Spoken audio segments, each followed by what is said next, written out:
Здравейте, с вас е Георги Георгиев и както се досещате, ще говорим за регистрацията в Vivi.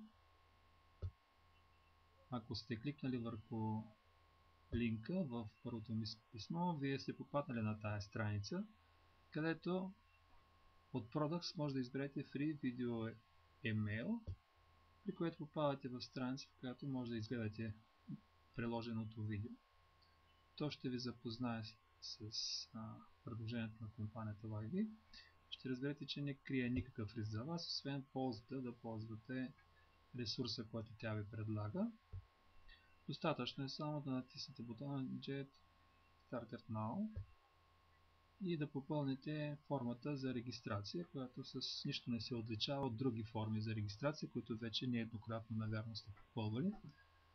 Необходимо е да посочите имейл адрес, да го повторите, да си изберете парола, която също да повторите. От тук нататък ви предстоят да напишете вашето име, фамилия, да изберете страната, да посочите адреса, града,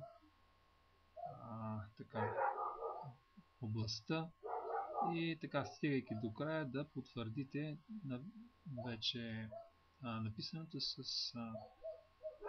като натиснете бутона I agree и при това поставяте отметка, че сте съгласни с условията, които компанията изисква, а те са по отношение на спама, да не се разпространява спам. Така, избирайки на следващата страница, която се отваря Free версията, вие попадате в